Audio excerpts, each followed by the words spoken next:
Hi, Al. I'm State Representative Jeanine Nodder, and And I'm Al Baldessau, and this is the show Who's Looking Out for You. We have a special guest today, and I am honored to have him here. But before we bring him on, I'd like to talk to you for just a couple minutes on this gas tax that was passed Wednesday at the State House. right now I have to disclose I wasn't at the session Wednesday. I had a son in the hospital, and he was being released, so I took the day to take Well, care you of my missed all son. the excitement there because they brought up, we tried to stop it, and they brought up about in 2008-9, the Democrats had diverted $38 million from the gas tax. Then they brought up about other money being taken out for other areas. And now they want to ask for more money. Our state rep here in London area, of course, Democrat voted for it to take more money out of their pocket, but we're still diverting money out of the 18-cent tax that we have. So if you're in London area, wherever you're from, be prepared for a 4.2-cent gas tax. And I'm sure that's a burger, that's a gallon of milk, or, bread, and everything else is going to go up, the ricochet effect with this. So Right. I just wanted to make sure that everyone knew about this. I know that there were some amendments, and my name was on one of them, and that was to get rid of all the tolls in Merrimack. Well, we tried to divide the bill there and get rid of, to get Merrimack tolls out of there, and that didn't work. So one toll is going to go away, which we still don't affect the people there. That's a cash cow for, the government. That's what that is. Yes, I know. Yeah. But anyways, let's get to our guest here. We got an awesome guest here who I enthusiastically endorsed, and he did a great job when as a congressman before, and we want to make sure that we get him back. Absolutely. And you want to introduce him? Frank Guinta, Congressman Frank Guinta. Great to see you again. Frank, it's Nice to be awesome back. to Nice have to be you back. here. Do you know when I was the chairman of State and Federal Relations Veterans Affairs when Frank was a congressman? And I could call him on his cell phone and get in touch with him. Yep. We sit on State and Federal Relations. We never even see or talk with our congresswoman. I don't understand it. How can we work hand in hand with a congresswoman like her? That's why we need change. One of the responsibilities I think people who are in elected office here in New Hampshire have is to be accessible to their constituents, regardless of whether you agree or disagree on a particular issue. That's one thing I think we all learned when we served in the legislature. And I served on that same committee in the legislature and realized the importance of communicating to your constituents, no matter what the issue is. And I did that as a mayor. I did that as a member of Congress. It's a very important thing to help a lot of people in the state who are having difficulty with a federal agency or dealing with a veteran's benefit or dealing with a Social Security benefit or a Medicare issue. But in addition to that, it's important to always come home, be accessible, have town hall meetings, go to public events, really, be a proactive office. And that's something that is uniquely different with Carol Shea Porter. She seems to be very, very under the radar when it comes to dealing with constituent service requirements. You know what I can't understand? You have a young, beautiful family. Yeah, how is your family? You've taken a break for a couple of years, but yet you still stayed involved. I mean, why? What makes you want to get up and do this? I think it's the passion that I have for serving our state, serving our country, and this is the best way I can do it. I have always felt passionate about giving back to others, and the way I can do it is by serving. My wife Morgan is great. She's doing very, very well. The kids, Colby and Jack, are 10 and 9. We had a family discussion over the summer about whether I would undertake this again. And Morgan said, this is where your heart is. So if you want to do it, I'll support you 100% in this effort. Talk to Colby and Jack. They're old enough for me to have a conversation with them now, and talk to them individually. And they both, in their own way, said yes, we would, support this. And I said, even if I have to, go back and forth to Washington, and they understand that it's a commitment and that it's time away from the family. But I think they, appreciate my focus on wanting to help people in New Hampshire, help people in the country.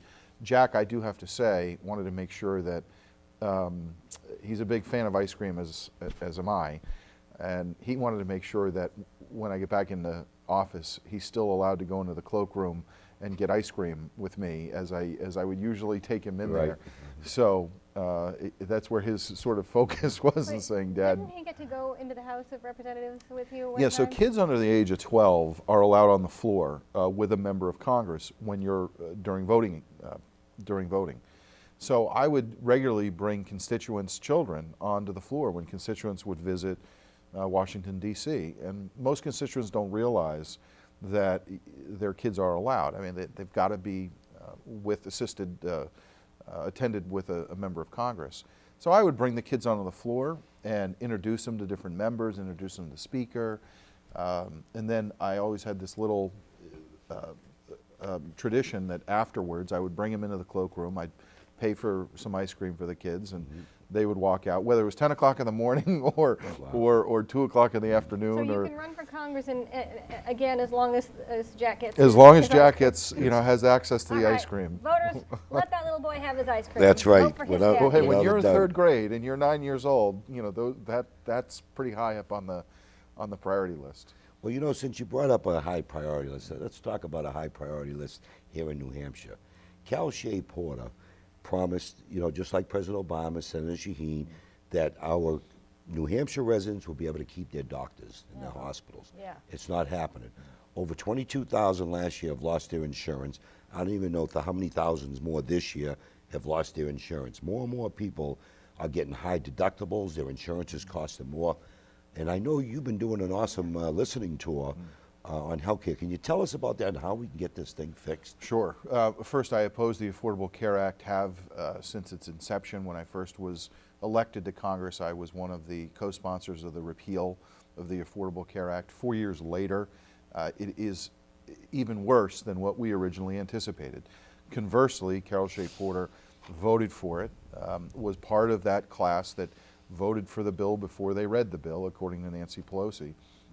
And now I think you're realizing and seeing how devastating this bill can be to middle-class families here in New Hampshire. So I've been on a listening tour through the last 2 months now, just trying to get a sense of, okay, how does the Affordable Care Act affect patients, doctors, medical facilities, hospitals, nonprofit organizations? I've met with the gamut. And you are correct, 22,000 people were notified of their cancellation. Of the 30,000, by the way, that are in the individual market. So people don't realize that it was the supermajority of the individual market that were canceled, number one. Number two, we have 26 hospitals, 10 were excluded from the network that Anthem put together. What that means for New Hampshire, for the 1st Congressional District, is if you live in Rochester or Portsmouth, you cannot access your hospital or your doctor affiliated with those hospitals if you're on the Affordable Care Act. So the idea of reduction in cost and greater accessibility is not happening. Right. And we always focus on the fact that there are 10 hospitals that have been excluded. There are 1,000 doctors in the state that have been excluded. That's an important number for people to understand. 1,000 physicians are no longer able to see their patients because of the Affordable Care Act. So that's something that's got to be corrected. Right. You know the importance of your relationship with your physician. It's a very personal relationship. Right. My father had a heart attack. My mom had breast cancer. I've got a family member with mental illness. These things are important to have that relationship with your physician. My wife and I, our 2 young children, we've had our same physician for years. Great physicians that have been able to You're happy with provide them, service. satisfied, right? Yeah, absolutely. And I could not imagine if I got a notification that said you can no longer see your hospital of choice and you can no longer see your physician of choice. Right. That to me is absolutely wrong and something that has to be fixed. Well, this of course is of leading New Hampshire down the road to either a sales tax Or or income tax. or an income tax. And because what happened is two Republican senators, which is a shame, went with the Democrats, but there was a compromise on the Medicaid expansion.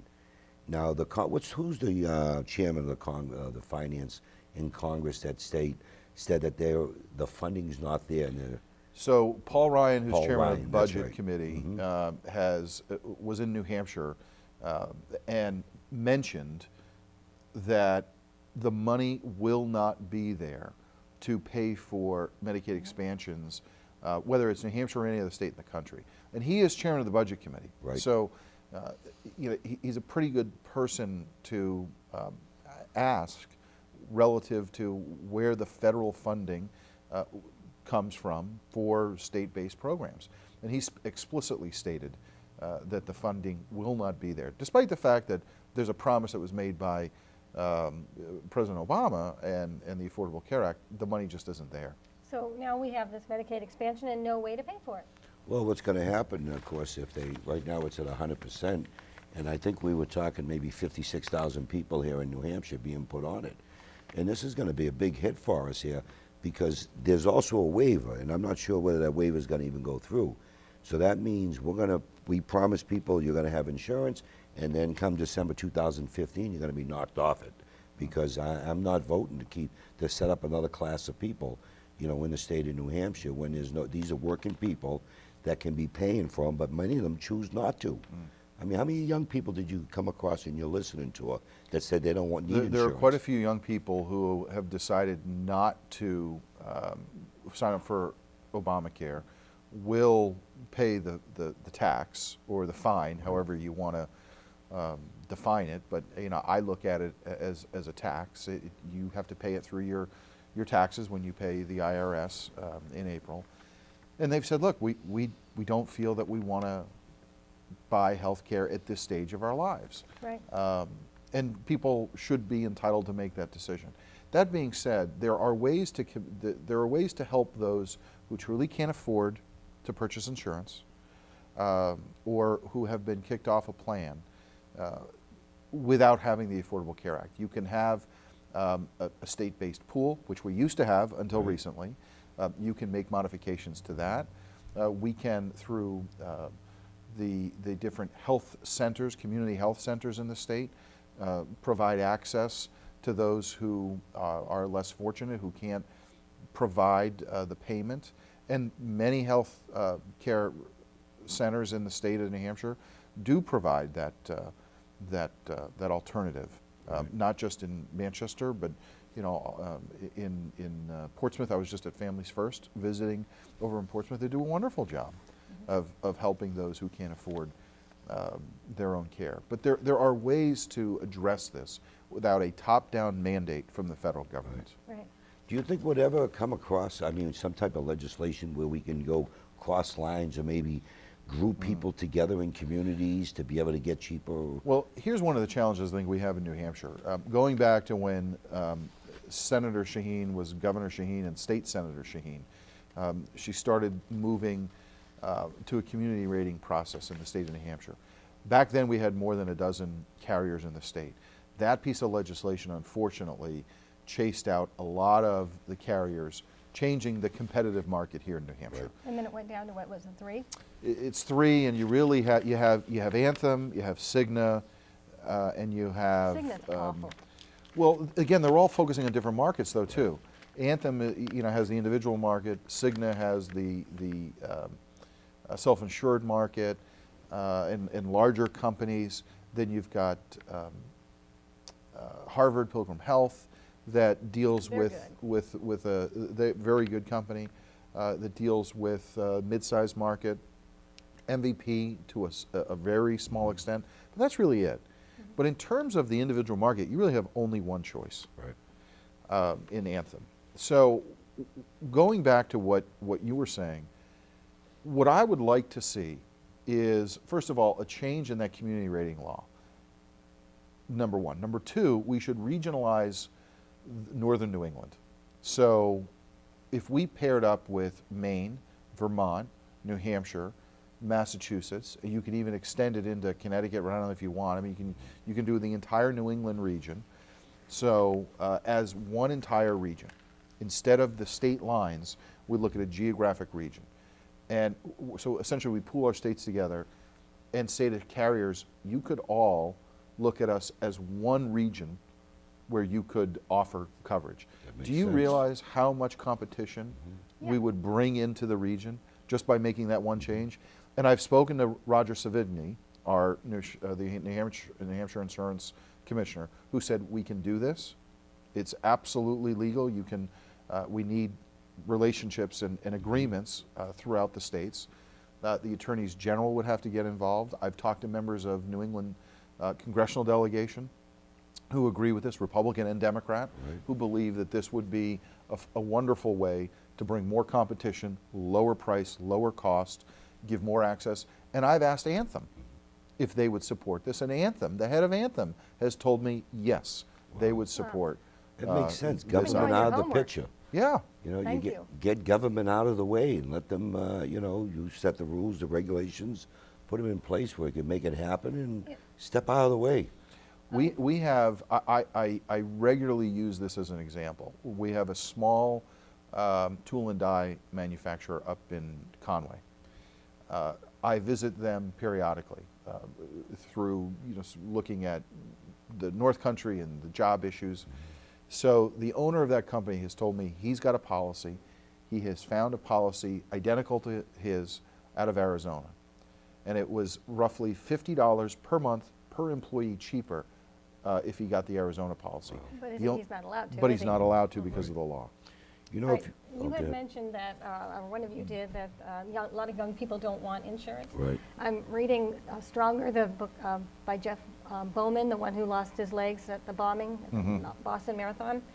He was thinking of dropping his insurance because it was, you know, a lot of money that could be in his pocket. Young guy, and his friends talked him out of it, and thank God he didn't, because Costco actually has good insurance for their employees. I don't know if that's changed. Since Well, the- here, you know, to that point, the conversation with companies has now shifted. They are looking at paying higher rates as a direct result of the Affordable Care Act. There's a fine that they could pay if they drop insurance coverage offerings for their employees, which at some point more and more companies are going to consider.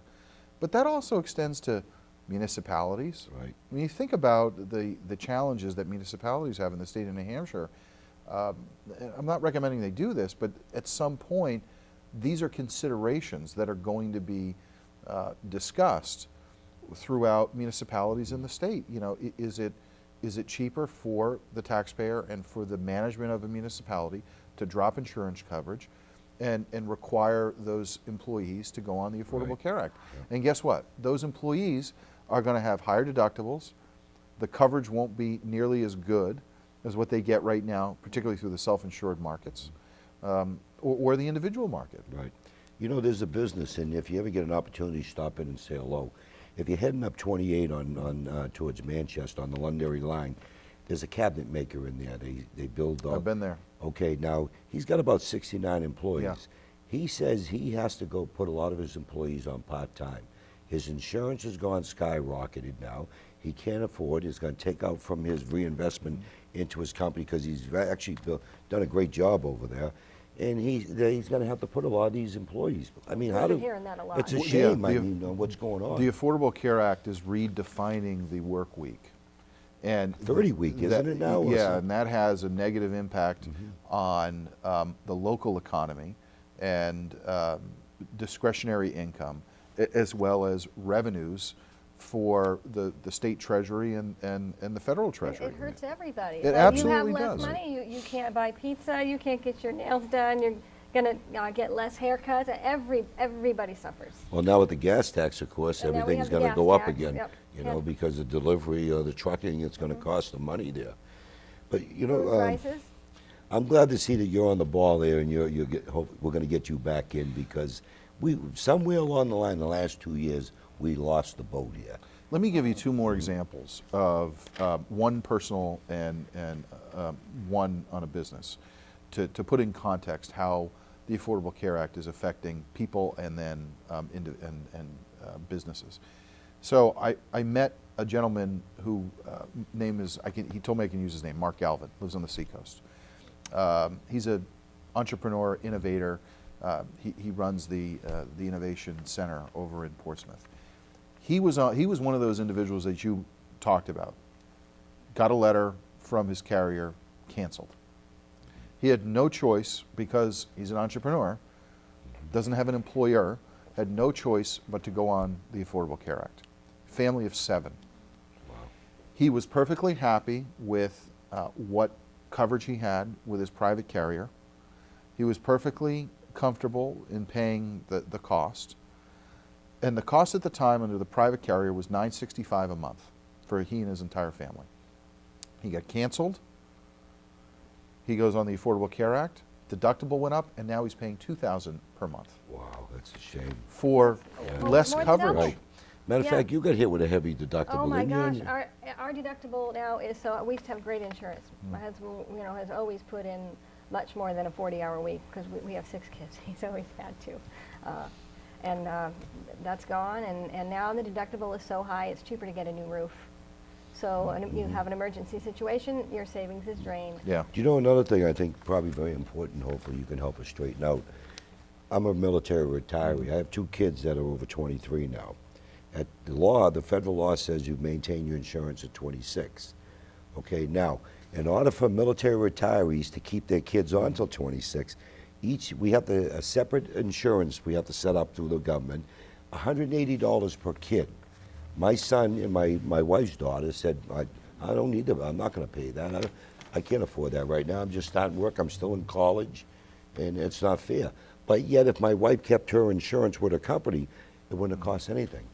She could have just added the names on it, no cost. It doesn't make any sense. And this is why, again, having a private market option, actually, I shouldn't say that. Having the private market makes more sense. You are going to Right. have more options as an individual consumer under the private market. Because there's competition. and Because they there all is want your competition. business, so And they this lower is an the example. prices. This is an example of the government making 2 mistakes, not just on the Affordable Care Act, but then requiring you to pay a fee in order to have your kids under the age of 26, which is the law. And most people support the notion of up to age 26, you should be able to keep your Right. kids on your insurance if you so choose.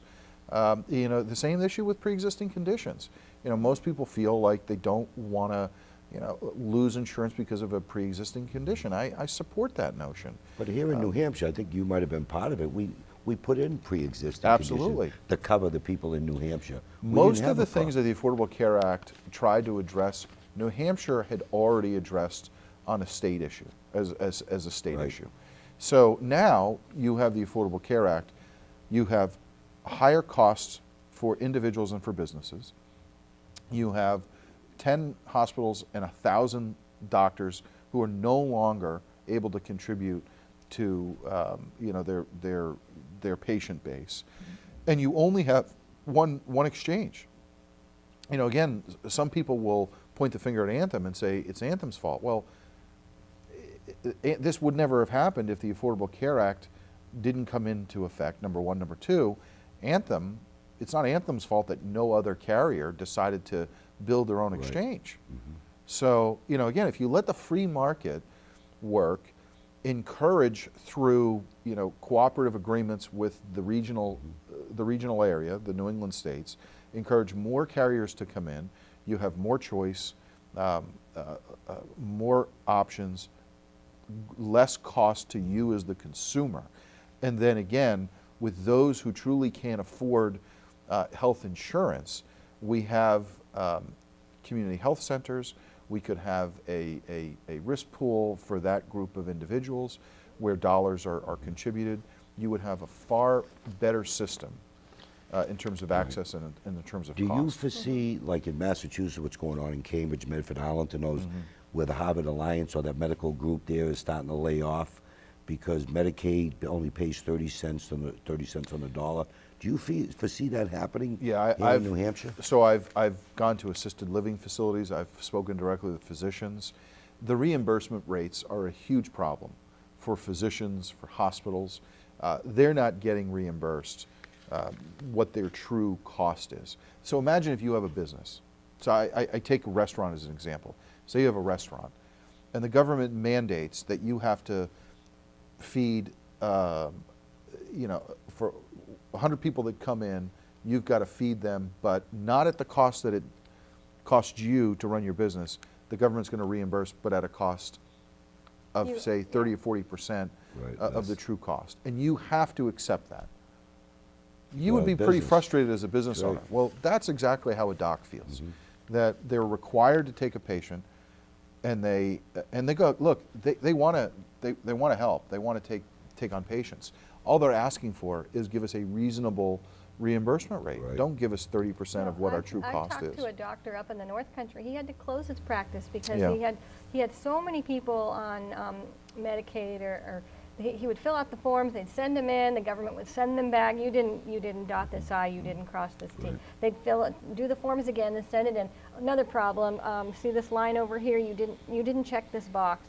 And so it would take, 3 or 4 times before it would finally, the paperwork was complete, and then by the time he got paid, There's a It was even less there's a than what it in should have Londonderry here. There's a husband-wife team, doctor team, said the same thing. They cannot afford to stay in business if it was just on Medicaid reimbursements. Yeah, it is a shame how the system is treating patients, how the system is treating physicians, and then businesses. The other example is I visited about a month ago NovaCare, which is a startup company on the seacoast. So they are looking at, they're a startup company, they got some venture capital money. Because the Affordable Care Act requires the medical device companies to pay a 2.3% tax, Right. they're a medical device company. It's on revenue. It's not on profit, it's on revenue. So they do have revenue as a startup because they have a medical device that they're selling that deals with cancer. And it's a new emerging technology. It's phenomenal. They're hiring, they're growing, but they haven't turned a profit yet. So they paid over $1 million to the federal government because of the Affordable Care Act in the medical device tax, which could have gone to more clinical trials, or get this, if you're on Medicare or Medicaid, which doesn't reimburse, Right. Yeah, they that's have a right. fund that they have set up that for financial aid for the patient. Rather than turn a patient away, they have created their own internal fund. So that $1 million that is going to the federal government to pay for the Affordable Care Act, or a portion of the federal Affordable Care Act, could have gone into their fund where they could provide access for more patients who are on Medicare or Medicaid but don't get that can't afford the medical device. So, it just makes no sense. Yeah, definitely. when I don't you know look if at you're that aware, situation. Frank has, of course, been traveling all around the district. Listening And to some it. of my friends and other veterans I know that are out there said they see Frank more in the last few years than they even seen our Congresswoman. Yeah. And you weren't even running at the time. So something's wrong with that picture. Yeah. Yeah. There is. I mean, again, when you serve as a member of Congress, you have an obligation to serve your constituency. And, one of the things I always did was come home. First of all, I was home every weekend doing town hall meetings. When I was in Washington, I always felt you're in Washington to vote, to attend your committee hearings. So when I was there, I would also do telephone town halls because it was a good way Part of few of Yeah, your to be town able halls, to- I've been called. to communicate to people. Mhm.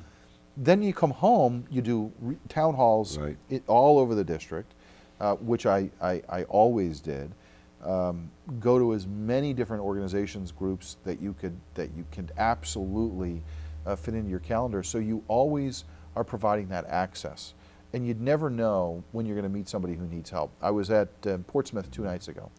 A woman said to me, "Frank, you saved our family's life," and it's a pretty. Both states, Yeah. I mean, you get choked up when you hear someone.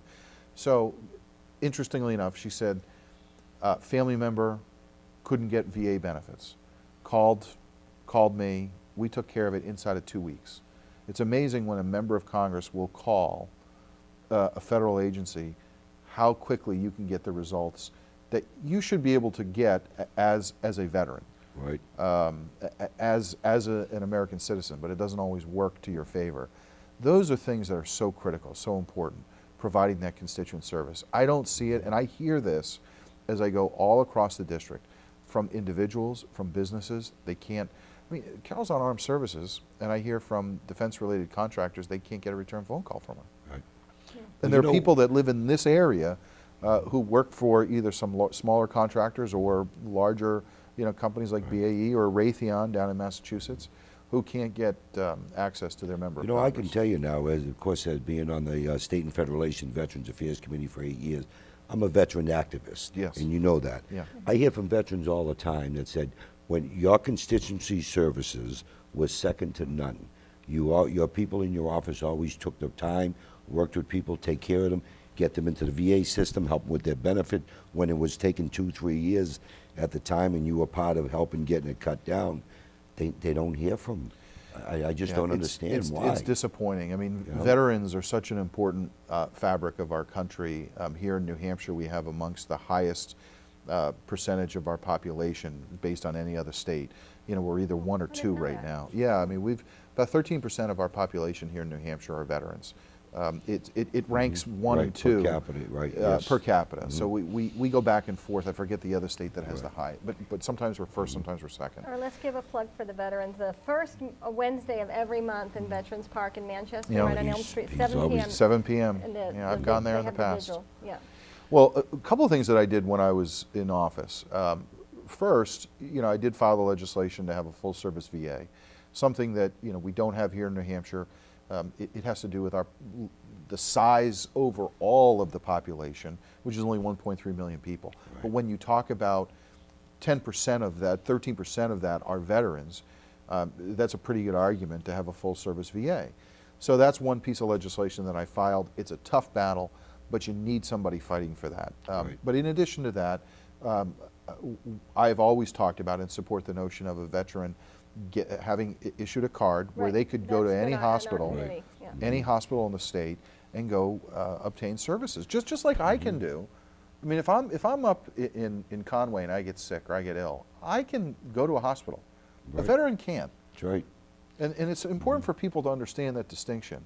And that doesn't make Mm-hmm. any sense to me at all. Now, I know you're one vote. You just hit right on the nail on what New Hampshire's trying to do, okay, on a pilot program for medical. Can we count on you? We know you're only one vote, so I'm not going to ask you to promise, because sometimes when you're one vote, you got to talk to and get many, many more Sure. to pass. Can we count on you to push to try to get this pilot program Absolutely. put forward?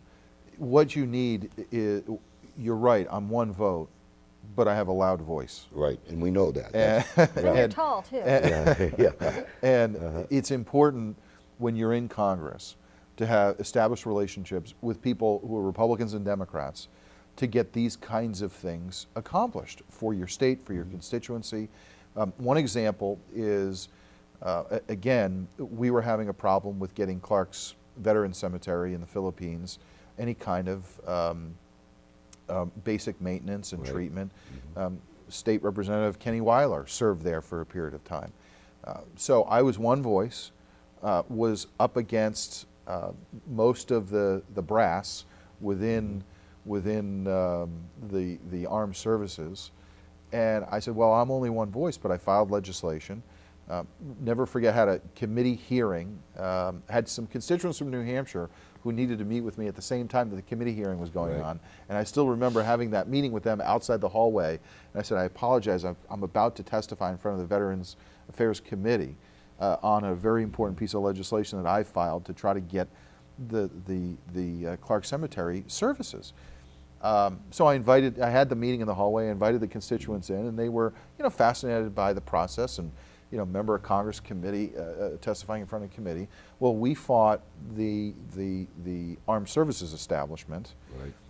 got that law, passed the House, passed the Senate, and signed into law by the President. And today, actually just in December, we, the United States, entered into the mutual agreement with the Philippines, which you have to do after the legislation Right. is completed.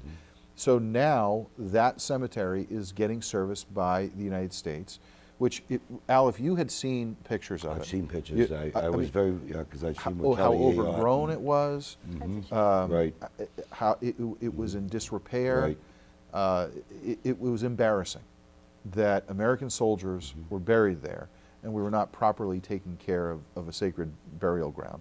So that's an example of working with Republicans and Democrats Right. to get something accomplished. Even at the state level, on our committee, for Veterans Affairs, or State and Federal Relations, and Veterans, we're all together, we're all on the Right, same on page. veterans Well, issues. it shouldn't be a Republican or a Right. Democrat issue. This should be about You know, people who provide our blanket of freedom have earned certain rights and benefits. They shouldn't have to fight for them, Right. but unfortunately sometimes they do. Well, you know, see, the thing is, I look at you as somebody like myself there because you're loud. You don't think twice about kicking in Al's doors loud? to make things happen.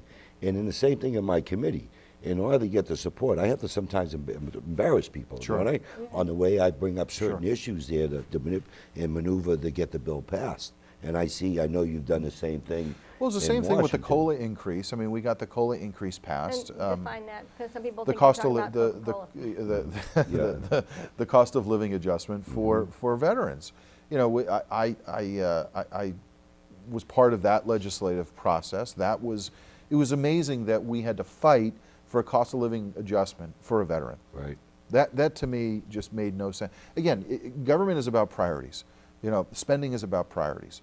We all know that there's only so much money to go around, but you've got to prioritize the most important things and make sure those things get funded. So we also increased disability funding. Can I stop you for a second veterans. there? Yeah. He brought up the COLA that he fought for veterans. And within one vote, they took away the COLA for disabled retired veterans, Cal Shea Porter. And then after the vote, you know, she never said anything until it went to the Senate and Kelly Ayotte raised hell about it, and she voted against the budget, and then all of a sudden she wants to fix it.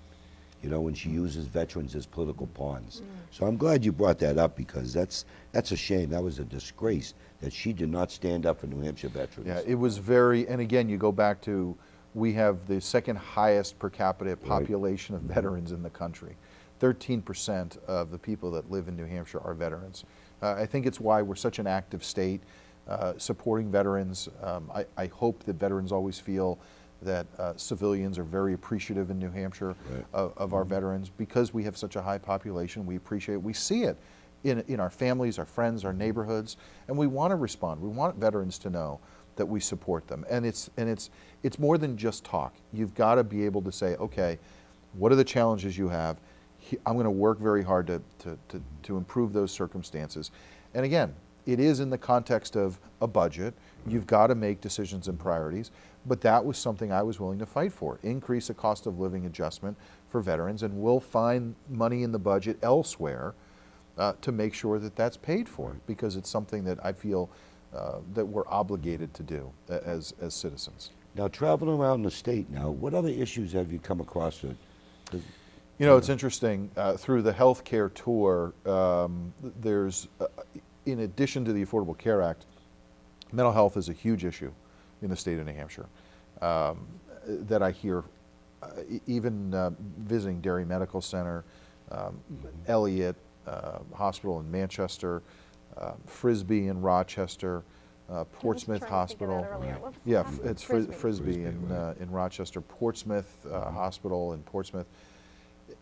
Here's the challenge. You've got about 20% of the population is affected by mental illness. And the first thing I try to tell people is, let's reduce the stigmatism. Let's remember that anyone with mental illness didn't ask to be mentally ill. That's right. So you break your arm, it's a physical illness, people see it, you understand it, you know what the diagnosis is, you know what the prognosis is, you have 6-8 weeks, you get better. Mental illness is very, very different, very complex, very complicated. As a matter of fact, we should refer to mental illness more as brain disorders, because it really comes down to a brain disorder and trying to get the brain to fire properly.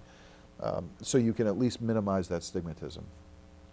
But the example that we saw last summer, where someone was injured, an employee was injured at Elliott Hospital in Manchester, because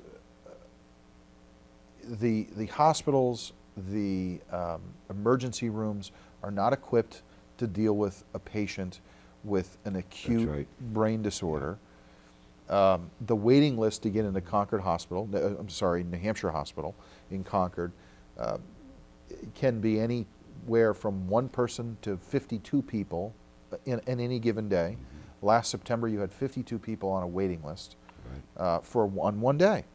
And they only have about 110 beds. In which we just opened up. Yes, thank you for that. And by the way, I try to tell people, Republicans were doing that. That's right. Republicans did that. Yes. You know, and I appreciate that. Families with mental illness appreciate it, but they need to know that Republicans were pushing for that assistance. And it helps in two ways. First, you're providing, we need to provide better service and more efficient service to someone who's got mental illness or brain disorder. Secondly, we want to provide that person with dignity and the ability to be self-sufficient and to get back into life, to have a job, to have an opportunity to financially participate, economically participate. These are things that we should be working toward, but the mental health system, unfortunately, in New Hampshire is just nowhere near the level that it needs to be. And yeah, is funding an issue? Funding is always an issue. But there are ways to be effective with utilizing, the private sector solutions as well. This is one of the reasons that I, brought back the marathon to Manchester. That's what I was just going to say. You brought back the marathon, and the money goes to the Greater Manchester Mental Health. I mean, we raise about $15,000 to $20,000 a year for the Manchester Mental Health, and it's for two reasons. It's positive awareness, and it's letting people know that if you have a mental illness or you know someone who has a mental illness, it's okay. There are people who understand, appreciate. I've got a family member with mental illness. I'm the primary caregiver for that family member.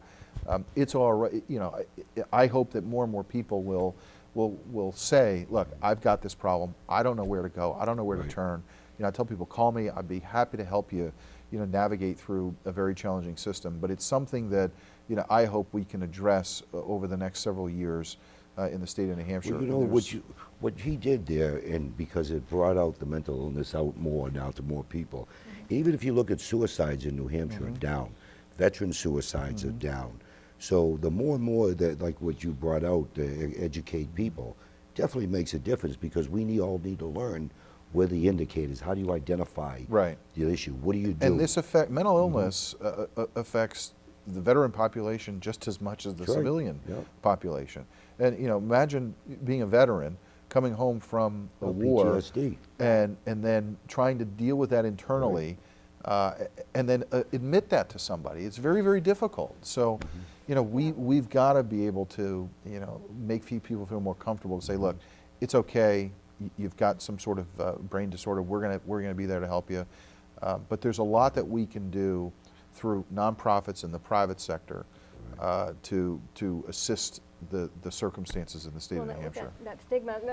In our committee, remember we had the general come, and PTSD stands for post-traumatic stress disorder. They're trying to just call it PTS so that you don't don't include disorder. But see, I disagreed with the general there. Call it what it is. Don't try to put fluff on it. Don't try to push it out of the side. Let's tell it what it is. Because some of the Vietnam veterans, and I know I've been with you many times in veterans clubs, it might not, even Desert Storm, might not hit you till 5, 10 years later. You're right. But meanwhile, you don't know how to handle those dreams, those other things, or those issues in the family. You've already gone through 2 wives and, broken up families and in and out of hospital. They used to call it shell shock. So I have to compliment you, you know what I mean? You've done a great job on that. I just wish the last 2 years we lost focus on this by putting Cal Shea Porter in, because she's absent. Where's she been? You know what I mean? Well, I'm campaigning very hard. I want to earn everyone's vote and the opportunity to serve them again if I'm fortunate enough to be in that circumstance. The way I look at the next 2 years in 2014, we've got to get a responsible, balanced budget. We've got to prioritize within that budget, make sure that veterans have a voice here in New Hampshire, because these issues haven't gone away. There are still waiting lists over at the VA. We still don't have a full-service VA. We still don't have the ID card that we can give veterans as a pilot program. These are things that take time.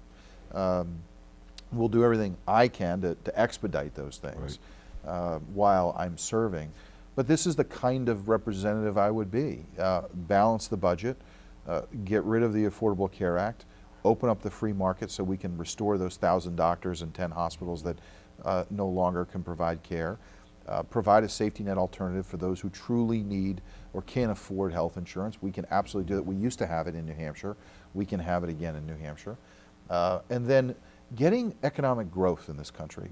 One of the things that we rarely talk about, you want more money into the state treasury and the federal treasury, economic growth. Put more people to work. 4, 5, 6% growth a year. it will be amazing what that does to the unemployment rate, the underemployment rate, the level of IPOs that will happen in this country. What's IPO? Initial public offerings for companies that want to go private to public, and that would be again, once you have tax reform and some consistency in terms of what the rules of the game are going to be, you will have more investment from small business and larger companies, as well as the potential of private companies going public through the IPO process. Right. The IPO process has actually been down in this country for a number of years, and it's because of the inconsistency of tax law, the new regulatory requirements that you have to go through to have an IPO here versus in Europe, and that affects our economy in two ways. First, when you have an IPO, you're going to have some instantaneous millionaires, people who originally invested with their own risk, their own capital. But the other thing you get is immediate job creation. Anyone who's working at a company at maybe $50,000, $60,000, $70,000 in a salary that's vested, they get money as a result of that. And then you have, that IPO has money for growth, for new job activity. Last year, we actually, for the first time in about 5 years, saw an uptick in IPOs on American markets. That's because of a bill that we passed, the Class Act, when I was in Congress. We were able to loosen up some of the requirements on who could access IPO and some of the IPO funding, the crowdfunding issues, what kind of investor could invest. Right. And that enabled, gave private companies that were going public an option to come back to the American markets. So that has something to do with the growth, the economic growth side. But it's, again, tax reform is going to be incredibly important. And under this president's tenure, he has not cut taxes. That's right. He's Not at all. increased them. He's Cal increased Shea them. Porter, there's not a tax that she didn't vote for. That's for sure.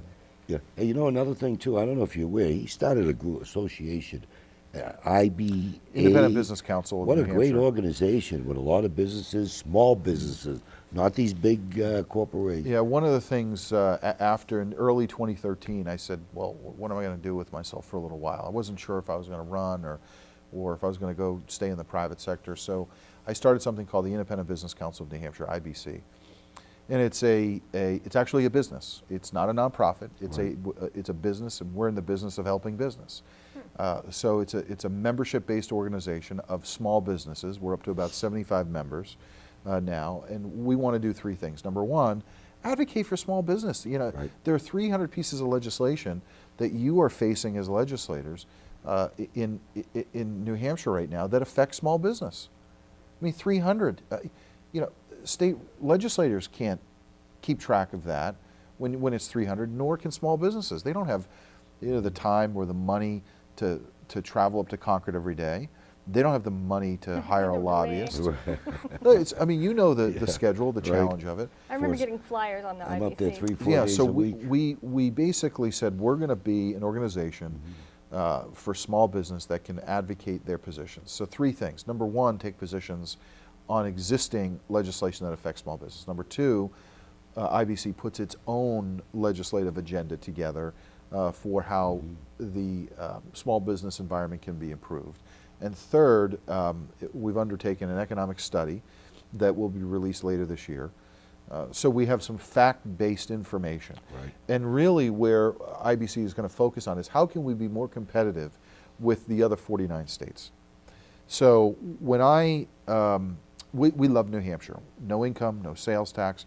That's great. That being said, when you're an executive or a CEO looking at where am I going to expand my business, where am I going to start a new business, New Hampshire ranks somewhere in the middle. We're about 25, 26. We don't get considered because we're not in the top 10 in multiple areas that executives and CEOs consider. So we want to, in order to have growth here in New Hampshire, we would like to be more attractive and more competitive to those other states. So right to work is an issue, an important issue when comparing us to other states. Right. Energy costs are an issue. transportation access, airport, rail, those things are important. But then the tax rate, the regulatory requirements, the ability for a location to be fit and ready to go for building, which is local zoning and state requirements. All of those things play a role into an executive or an executive team determining where am I going to locate my business. And we as a state have lost out to places like Virginia or Indiana Right. or South We Carolina. didn't get that gun manufacturer we were trying to get. to Right, come we in. couldn't get, as a Right, matter, I agree. and Sturm Ruger just expanded, not here in New Hampshire, but Down their in South Carolina. I Was, think was it South Carolina? Somewhere down south. It was. They expanded somewhere else, and it was the regulatory compliance issues that we were having here in New Hampshire. Yeah. That's jobs that we That's right. lost But we as have a Democrats that state. keep putting in more regulation on these companies, and they just took over 2 years ago, and it's an embarrassment, it's a disgrace on what's going on. Because everything we did for 2 years, they're going and repealing and, try to go back after businesses You know, for with more money. right to work, maybe we aimed too high. When we had Bill O'Brien on the show, I asked him, I said, maybe if we tried exempting the policemen and the firemen, maybe we could have had at least something, to a limited degree. It's an interesting suggestion. That's what they did in Minnesota, I think. It's an interesting suggestion and one that's worth consideration because, again, when you want to grow, right now we look at our unemployment rate and we say, oh, we're under 5%, so we must be great. But when you look at the revenues to the state of New Hampshire, they've declined. You look at the Medicaid, how many people are on welfare. Correct. So you look at Right. the other indicators to suggest where are we competitively, and we are not having the economic growth that from 08 to 2012, we had negative economic growth in this state. Right. Most people don't realize That's that. 5, Yep. 6 years, that's right. I mean, that's Yeah, a long you're period right. of time. And Right. just to get back to where we were pre-08 is taking us a long time. So you've lost a long period of time in terms of growth. And it's very rare, it seems, when our state has been proactive about getting more competitive with the other states. I mean, when you turn your TV on at home, you see TV ads for New York. That's right. You see TV ads for Michigan. The Tim the Toolman Taylor, Yep, right? sure It's do. his voice. It makes you want to go golf in Michigan. Yep. In New York Go now, fishing, yeah, hunting. it's That's right. but this is when you turn your TV on. This is what you're seeing. They're sending a message. They're sending a message about tourism, about come start your business in our states. We're friendlier. We've got to be more competitive. So there are ways to do that, and you've got to be honest. The legislative bodies, both Republican and Democrat, should be honest about this. And it's not, again, it shouldn't be about R&D. It should be about, don't we want to be a pro-business environment? That's right. Don't we here in Londonderry want to have, some more money coming for our educational system here? Well, how do you do that? You Need can more either business. raise taxes Right. or you have growth. And people don't want to raise taxes in this state, rightfully so. So let's have that growth. Now you have more dollars to discuss how are those dollars going to be utilized. And then good people get elected and you make these decisions. But we're not having that discussion. So that's why IBC, I thought, was so important to bring that discussion to the table and to help legislators with some of these challenges that small businesses are having. So it's we're about a year old. It's a great organization. We've got 75 members now. We've got a great board of advisors. Ann Smith is our executive director, and people have asked me, what do I do? Should I be fortunate enough to win the election in November? I would be chairman emeritus of Independent Business Council. We'll find a new chairman. Ann will still stay on as executive director. Right. It will live beyond me, and that's my hope. I started it, I had the idea, but I want it to be the premier small business advocacy Well, it's organization about in the time state. somebody stepped up for the small business. Sure. I mean, you got the BIA pushing, for gas tax and Medicaid expansion and everything. I mean, they do great things, the BIA, for, the big organizations, but it's about time the little guy has somebody fighting for him. Well, you've got so many small businesses, whether they're 100 people or whether they're 5 people. Right. Or whether Traditionally, they're the backbone of America. 85% of our economy in Here New in New Hampshire is Hampshire, driven that's by right. small business. You're right. So, they need a voice, and they don't have the tools to lobby on behalf of themselves or hire a lobbyist for $3,000-4,000 a month. I mean, they need some association that's going to work. A lot of time laws are passed and they don't know until somebody puts a charge on or fines them in full for You're not right. complying. And then they got big fines and everything else. I remember O'Brien had a bill there a few years ago we passed saying, you know, like the Department of Revenue, you had to prove them guilty, not they have to prove they're innocent. You know, I mean, it's a Which shame shouldn't be that the we had case. to get there, right? It shouldn't be the case. Yeah, we should have never. I think we're running out of time, We aren't we? are, and I got a little story to tell you. No, Jesus, this went so fast. Frank, if somebody wanted to work in your campaign or get involved and help out, what do they do? How do they Well, get you in can go to touch our website, teamginta.com. Jay Rouet is my campaign manager. I tell people you can call me. I give out my cell. It's 860-0474. Everybody has it. Call me directly if you want. It probably never stops ringing. It doesn't. Our campaign office is going to be the same place it was 2 years ago, 1850 Elm Street. We're going to be opening up that in May. So give us a call or stop by, and would love to have you on board. Love to have the help. Oh, that's awesome. This went so fast here. I mean, It always we does. could go on It's an hour and it goes by so we fast. can go on for hours and hours here to talk about the stories and what Congressman Guinta has done for New Hampshire, and what we've missed the last 2 years has been a shame. We'll have to have you back on. I'd be happy to come back. And you remember when we had Kate Baker on, our education Oh lawyer? yes, that's right. Well, before the show today, I pulled into the health food store, and she was pulling out, and she had the window rolled down. She's taking a picture, so I took the opportunity to photobomb it. And then she said, "Turn around and read that sign." So I turned around and it says, "Gardening is affordable health care. It's planting for the future." That's That's in beautiful. front of A Market in Manchester. Sure, sure. Well, once again, another great show on Who's Looking Out for You. And Frank, it's an Thanks. honor having you here Great with to us. great to be here. And keep up the good fight. I mean, we definitely need somebody speaking loud for New And Hampshire. win in November. Definitely win. We'll do everything we can to And make sure that happens. There's no doubt in my mind Londonderry is behind you. We've Yeah. supported you in the past, Yeah.